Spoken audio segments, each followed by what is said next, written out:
ಆ, ಇದನ್ನ ಒಂದ್ ಕ್ಷಣ ನಾವ್ ಯಾವ ತರ ಯೋಚನೆ ಮಾಡ್ಬೇಕು ಅಂತಂದ್ರೆ, ಹಾ. ಈಗ ಒಂದು ಫ್ರೀ ಬೀಸ್ ನ ರೇವಡಿ ಕಲ್ಚರ್ ಅಂತ ಮಾತಾಡಿದ್ದು ಉಂಟು. ಆದ್ರೆ ಈಗ ಏನಾಗಿದೆ, ಪ್ರತಿ ರಾಜ್ಯಗಳು ಇದನ್ನ ಒಂಥರ ಎಲ್ಲ ರಾಜ್ಯಗಳು ಘೋಷಣೆ ಮಾಡಕ್ ಶುರು ಮಾಡ್ಬಿಟ್ಟಿದೆ.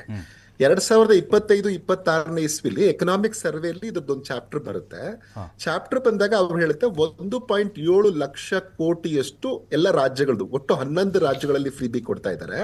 ಒಟ್ಟು 1.7 ಲಕ್ಷ ಕೋಟಿಯಷ್ಟು ಹಣ, ಅಂದ್ರೆ ಹೆಚ್ಚು ಕಮ್ಮಿ 3.5% ಭಾರತದ GDP ಅಷ್ಟು ಹಣವನ್ನ ಇದಕ್ಕೆ ಕೊಡ್ತಾ ಇದ್ದಾರೆ. ಸೊ ಇದು ನಮ್ಮ ಫೈನಾನ್ಸಸ್ಗೆ ಯಾವ ರೀತಿಯಲ್ಲಿ ತೊಂದರೆ ಆಗಬಹುದು ಅನ್ನುವಂಥದ್ದನ್ನ ಹೇಳ್ತಾರೆ. ಇಲ್ಲಿ ನಾವು ಒಂದ್ ಸ್ವಲ್ಪ ಗಮನಿಸ್ಬೇಕೇನು ಅಂತಂದ್ರೆ, ಈಗ free B as it is wrong ಅಲ್ಲ, ಅದು ತಪ್ಪಲ್ಲ. ಓಕೆ. ಆದ್ರೆ ನಾವು ಯಾರಿಗೆ ಅದನ್ನ ಕೊಡ್ತೀವಿ ಅನ್ನೋದ್ರ ಮೇಲೆ, ಇವನ್ ಸುಪ್ರೀಂ ಕೋರ್ಟ್ ಅನೇಕ ತೀರ್ಪುಗಳಲ್ಲಿ ನಾವು ತೀರ್ಪುಗಳನ್ನ ಉಲ್ಲೇಖಿಸ್ತೀನಿ ಈಗ ನಾನು, ಅವುಗಳಲ್ಲಿ ಕೂಡ ಏನ್ ಹೇಳ್ತಾ ಇದ್ದಾರೆ ಅಂತಂದ್ರೆ, ನೀವು ಅದನ್ನ ನಿರ್ದಿಷ್ಟವಾಗಿ ಕೊಟ್ಟಾಗ ಸಮಸ್ಯೆ ಆಗಲ್ಲ ಅಂತ. ಈಗ RBI ಇದೇ ವಿಚಾರವಾಗಿ ಹೇಳ್ತು, there is a very thin layer. ಯಾಕಂದ್ರೆ ಈ ಫ್ರೀ ಬೀಸ್ ಮತ್ತೆ ವೆಲ್ಫೇರ್ ಪ್ರೋಗ್ರಾಮ್ಸ್ ಮಧ್ಯೆ ಒಂದು ಥಿನ್ ಲೇಯರ್ ಇದೆ. ನಾವು ಅದನ್ನೇ ಅರ್ಥ ಮಾಡ್ಕೋಬೇಕು. ಈ ಥಿನ್ ಲೇಯರ್ ಏನಾಗುತ್ತೆ ಅಂತಂದ್ರೆ, ಯಾರಿಗೆ ನಿರ್ದಿಷ್ಟವಾಗಿ ನೀವು ಕೊಟ್ರೆ, ಒಂದ್ ವೇಳೆ ನಾನು ಈ ಬಡವರ ಉದ್ಧಾರಕ್ಕಾಗಿ ಕೊಡ್ತಾ ಇದ್ದೀನಿ ಅಂತ ಇಷ್ಟೇ ಜನಕ್ಕೆ, ಇವ್ರದ್ದು ಉದ್ದೇಶ ಒಂದು ಔಟ್ಕಮ್ ಏನು ಅಂತಂದ್ರೆ, ಈ ಒಂದು 10 ವರ್ಷದಲ್ಲಿ ಅಥವಾ 5 ವರ್ಷದಲ್ಲಿ ಅವ್ರನ್ನ ಇಲ್ಲಿ ಲಿಫ್ಟ್ ಮಾಡುವಂಥದ್ದು ನನ್ನ ಯೋಚನೆ ಅಂತಂದ್ರೆ ಅದಕ್ಕೆ ಓಕೆ.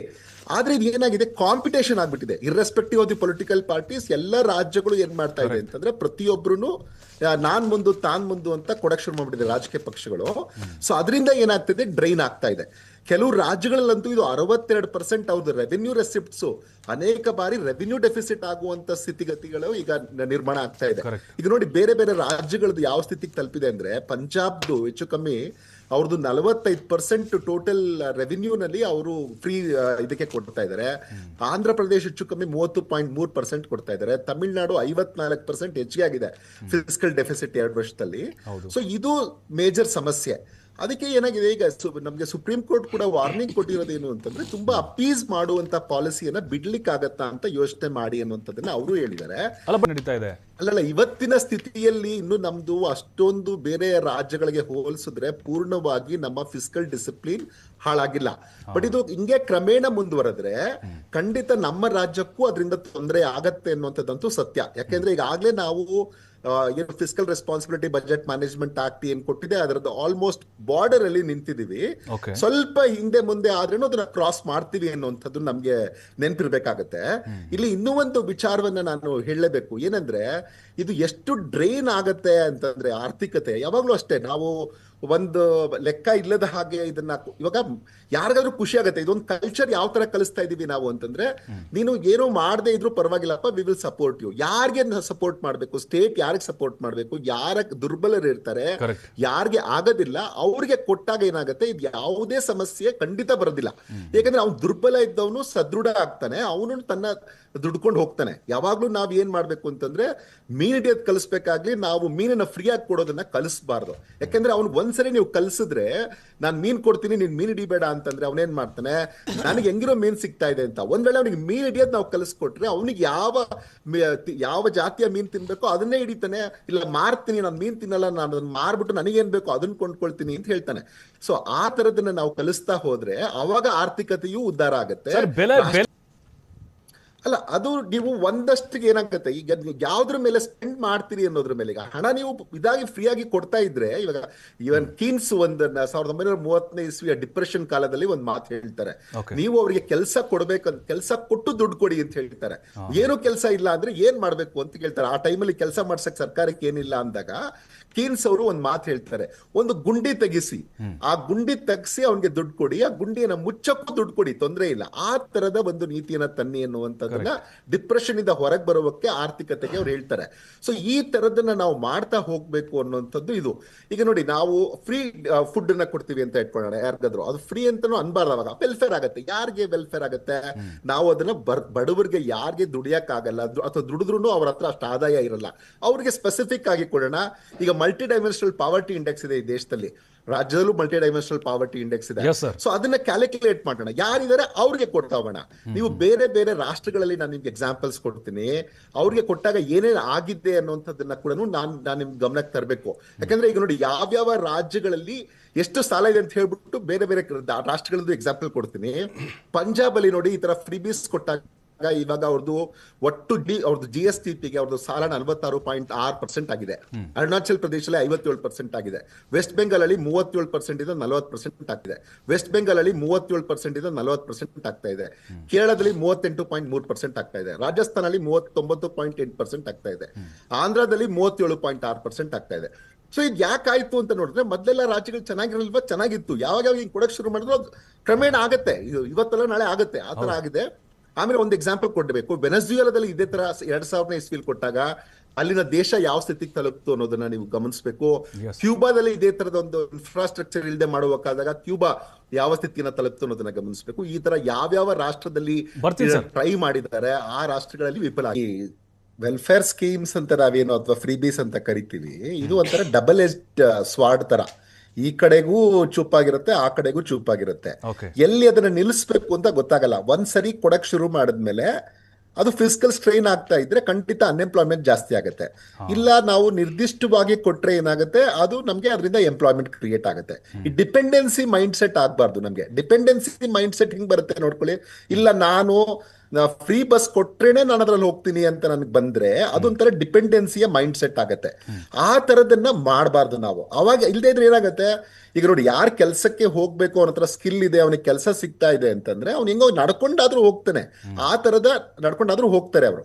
ಸೊ ಆ ತರದ ಒಂದು ಮನಸ್ಥಿತಿಯನ್ನ ನಾವು ನಿರ್ಮಾಣ ಮಾಡಬೇಕು. ಅಗತ್ಯ ಇದೆಯಾ, ಶಿಕ್ಷಣ ಮತ್ತೆ ಆರೋಗ್ಯನ ಫ್ರೀ ಮಾಡಿ, ನೀವು ಡಿಗ್ರಿವರೆಗೂ ಫ್ರೀ ಮಾಡಿ, ಅವ್ರಿಗೆ ಸ್ಕಿಲ್ ಕೊಡೋದನ್ನ ಫ್ರೀ ಮಾಡಿ, ಅವ್ರಿಗೆ health any hospitals, government hospital ಎಂಥದೇ ಕಾಯಿಲೆಗಳಿದ್ರು ಫ್ರೀ ಮಾಡಿ. ಅವಾಗ ಏನಾಗುತ್ತೆ, ಅದು ಪ್ರೊಡಕ್ಟಿವಿಟಿನ ಹೆಚ್ಚು ಮಾಡುತ್ತೆ. ಆ ವ್ಯಕ್ತಿ, ಯಾವುದೇ ವ್ಯಕ್ತಿ ಆ ಥರದ ಒಂದು ಬೆನಿಫಿಟ್ಸ್ ನ ಬಳಸ್ಕೊಂಡು ಖಂಡಿತವಾಗಿಯೂ ಅವನ ಉತ್ಪಾದಕತೆಯನ್ನು ಹೆಚ್ಚಿಸ್ಕೊಂಡ್ರೆ ಆಗ ಉದ್ಯೋಗಗಳ ಸೃಷ್ಟಿಯೂ ಜಾಸ್ತಿ ಆಗುತ್ತೆ.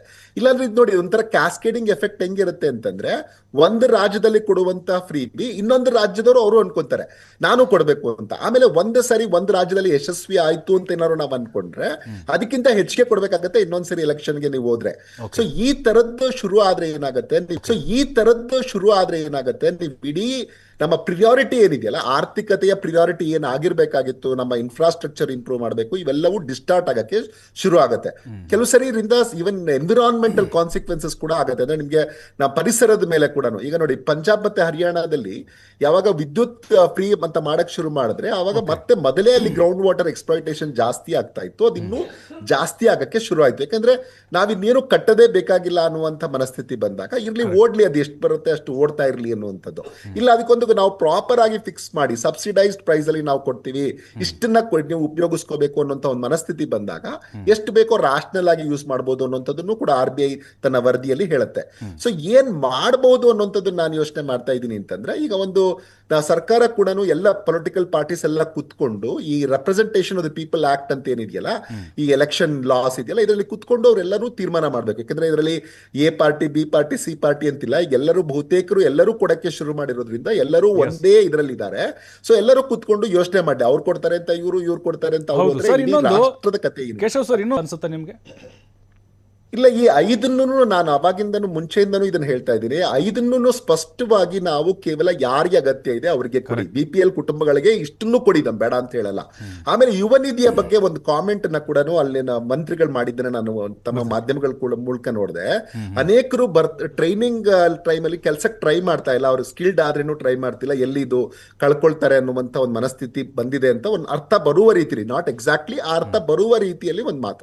ಅಂದ್ರೆ ನನಗೆ ಈಗೆಲ್ಲೋ ಒಂದ್ ಕಡೆ ಸಿಗ್ತಾ ಇದೆ ಅನ್ನೋಂಗ್ ಆಗ್ಬಾರ್ದು. ಅದನ್ನ ನಾವು ಸ್ಕಿಲ್ಗೆ ಇದು ಮಾಡಿ, ನಿನ್ಗೆ 2,000 ಈ ಸ್ಕಿಲ್ ಅಲ್ಲೇ ಕೊಡ್ತಾ ಇದೀವಿ ಅಪ್ಪ, ನಿನ್ನ ಸ್ಕಿಲ್ ತಗೋ, ಬೆಸ್ಟ್ ಸ್ಕಿಲ್ ತಗೋ, ನೀನು 2 ವರ್ಷದಲ್ಲಿ ಟ್ರೈನ್ ಆಗು. ಒಂದ್ ವೇಳೆ ನೀನ್ ಟ್ರೈನ್ ಆಗಕ್ ಆಗದೆ ಇದ್ರೆ, ನಿನ್ ಕೆಲಸ ಸಿಕ್ಕಿದ್ರೇನು ನಾನು ನಿನ್ಗೊಂದು ಕಾಂಪನ್ಸೇಷನ್ ಅಂತ ಎಷ್ಟು ಕೊಡ್ತೀನಿ, but you just move ahead ಅನ್ನೋ ತರದಲ್ಲಿ ಮಾಡಿದ್ರೆ ಈ 5 ಗ್ಯಾರಂಟಿದು ಪ್ರಾಬ್ಲಮ್ ಇರಲ್ಲ. ನಮ್ಮಲ್ಲಿ ಒಂದು 5% ಜನಕ್ಕಿಂತ ಕಡಿಮೆ ಜನ ಬಡವರು ಇರ್ಬೇಕು. ಯಾಕಂದ್ರೆ ಭಾರತದಲ್ಲಿ ವಿಶ್ವ ಬ್ಯಾಂಕ್ ಹೇಳೋ ತರ 5.25% ಅಂದ್ರೆ 7.5 ಕೋಟಿ ಜನ ಬಡವರು ಇದ್ದಾರೆ. ಕರ್ನಾಟಕದಲ್ಲಿ ಸಾಮಾನ್ಯವಾಗಿ ಭಾರತದ ಆವರೇಜ್ ಗಿಂತ ಚೆನ್ನಾಗಿದೆ. ಮೊನ್ನೆ ಕೂಡ ನೀವು GDP ಗ್ರೋತ್ ನೋಡಿದ್ರೆ ನಮ್ದು ಗ್ರೋತ್ ಇಂಡಿಯಾ ಆವರೇಜ್ ಗ್ರೋತ್ ಗಿಂತ ಚೆನ್ನಾಗಿದೆ. ಸೊ ಹಂಗಾಗಿ ಕೇಶವ್ ಸರ್, ಈಗ ಕೇಶವ್ ಸರ್, ಯಾ ಭಾಳ ಚೆನ್ನಾಗಿ ನಮ್ಮ ಒಂದು ಆರ್ಥಿಕ ವಿಚಾರ, ಯಾಕೆಂದರೆ ನಿಮಗೆ ರಾಜಕೀಯ ಯಾವ ಪಕ್ಷಗಳು ಗೊತ್ತಿಲ್ಲ ಸರ್, ವಾಸ್ತವಾಂಶ ಮಾತಾಡ್ತೀರಾ, ಒಂದು ವಾಸ್ತವಾಂಶನ ಹೇಳಿದ್ದೀರಾ, ಅದಕ್ಕೆ ವಿಶೇಷವಾಗಿ ಧನ್ಯವಾದ ಹೇಳ್ತಾ ಸರ್. ಈಗ ನಮ್ಮದು ನೀವು ಹೇಳಿದಾಗೆ ಆರ್ಥಿಕವಾಗಿ ನಮ್ಮದು ಸದೃಢ, ಇರೆಸ್ಪೆಕ್ಟ್ ಆಫ್ ಎನಿ ಪಾರ್ಟಿಗಳು ಬದಲಾಗ್ತಾ ಇರ್ಬೋದು ಸರ್, ಬೇರೆ ಬೇರೆ ಯಾರಾದರೂ ಬರ್ತಾ ಇರ್ಬೋದು, ಆದರೆ ಕರ್ನಾಟಕದ ಆರ್ಥಿಕ ಪರಿಸ್ಥಿತಿ ಕುಸಿಯೋದಕ್ಕೆ ಸಾಧ್ಯ ಇಲ್ಲ. ನಾವು ರಾಜಕೀಯ ಸೈಡಿಗೆ ಇಟ್ಬಿಡೋಣ. ಇವತ್ತು GSTನಲ್ಲಿ 2ನೇ ಸ್ಥಾನದಲ್ಲಿದ್ದೀವಿ, ತಲಾ ಆದಾಯದಲ್ಲಿ ನಮ್ಮ 1ನೇ ಸ್ಥಾನದಲ್ಲಿದ್ದೀವಿ, GDPನಲ್ಲಿ ಇಡೀ ದೇಶಕ್ಕೆ ನಂಬರ್ 1 ಇದ್ದೀವಿ, ಗ್ಲೋಬಲ್ ಇನ್ವೆಸ್ಟರ್ಸಲ್ಲೂ ನಾವು ಈ ಬಾರಿ 1ನೇ ಸ್ಥಾನಕ್ಕೆ ಹೋಗಿದ್ದೀವಿ. 10,26,000 ಕೋಟಿ ರೂಪಾಯಿ ಹೂಡಿಕೆ ಹರಿಕೆಯಾಗಿ ನಮ್ಮ ಕರ್ನಾಟಕಕ್ಕೆ ಬಂದಿದೆ ಸರ್.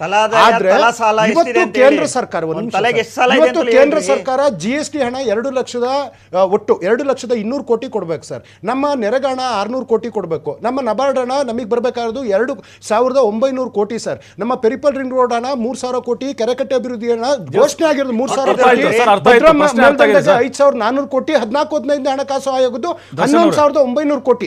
ಹೀಗೆ ಕೇಂದ್ರ ಸರ್ಕಾರ ತಮ್ಮ ಏನು ಕೊಡಬೇಕಾಗಿದ್ದ ನ್ಯಾಯಯುತವಾದಂತಹ ತೆರಿಗೆ ಅಥವಾ ನಮ್ಮ ಯೋಜನೆ ಹಣಗಳು ಬಂದ್ರೆ ನಮಗೆ ಏನು ತೊಂದರೆ ಇದೆ ಸರ್? ನನ್ಗೆ ಅರ್ಥ ಆಗ್ತಾ ಇದೆ. ಇಲ್ಲಿ ಏನು ಅಂದ್ರೆ 2 ವಿಚಾರ. ಒಂದೇನು ಅಂತಂದ್ರೆ ಇಲ್ಲಿಯವರೆಗೂ ನಾವು fiscal responsibility budget management act ಒಳಗಡೆ ಇದೀವಿ. ಆದ್ರೆ ಇದನ್ನ ಜಾಸ್ತಿ ದಿನ ಮುಂದುವರಿಸಿದ್ರೆ ಖಂಡಿತ ನಮ್ಗೆ ತೊಂದರೆ ಆಗತ್ತೆ ಅನ್ನುವಂಥದ್ದು. ನನಗೆ ಪಕ್ಷ ನನ್ಗೆ ಯಾವ್ದು ಇಲ್ಲ, ಎಲ್ಲವೂ ನನಗೆ ಬರೀ ಸರ್ಕಾರ ಮತ್ತೆ ಆರ್ಥಿಕತೆಯ ವಿಚಾರದಲ್ಲಿ ನಾನು ಹೇಳ್ತಾ ಇರೋದು. ಎಲ್ಲವೂ ನನಗೆ ಬರೀ ಸರ್ಕಾರ ಮತ್ತೆ ಆರ್ಥಿಕತೆಯ ವಿಚಾರದಲ್ಲಿ ನಾನು ಹೇಳ್ತಾ ಇರೋದು. ಸುದೀರ್ಘವಾಗಿ ಇದನ್ನ ಕೊಡ್ತಾ ಹೋದ್ರೆ ಖಂಡಿತ ಕಷ್ಟ ಆಗತ್ತೆ ಅನ್ನುವಂಥದ್ದನ್ನ ನೀವೇ ಕ್ಯಾಲ್ಕುಲೇಟ್ ಮಾಡಿ ನೋಡಿ, ಗೊತ್ತಾಗತ್ತೆ. ಒಂದ್ ವೇಳೆ ನಾವು 51 ಬಡವರಿಗೆ ಕೊಟ್ಟಿದ್ರೆ ಅವರು ಹೇಳಿದ್ 10,000 ಕೋಟಿ ಒಳಗಡೆ ಮುಗಿಸಬಹುದಾಗಿತ್ತು. ಅವಾಗ 40,000 ಕೋಟಿನ ನಾವು ಇನ್ಫ್ರಾಸ್ಟ್ರಕ್ಚರ್ ಮೇಲೆ ಮಾಡಿದ್ರೆ ಇನ್ನೂ ಹೆಚ್ಚು ತಲಾದಾಯ ಬರ್ತಾ ಇತ್ತು, ನಾವ್ ಇನ್ನೂ ರಾಜ್ಯ ಇನ್ನೂ ಸದೃಢವಾಗ್ತಾ ಇತ್ತು ಅನ್ನುವಂಥದ್ದು ನನ್ನ ಪ್ರಶ್ನೆ. ಹಣಗಳು ಬರ್ಬೇಕಲ್ಲ? ಖಂಡಿತ ಅಲ್ಲ ಸರ್, ರಾಜ್ಯದ ಹೇಳ್ತಾ ಇದ್ದಾರೆ ಭವಿಷ್ಯದ ಆರ್ಥಿಕ ಪರಿಸ್ಥಿತಿಗತಿಗಳು ನಮಗೆ ಬರ್ಬೇಕು.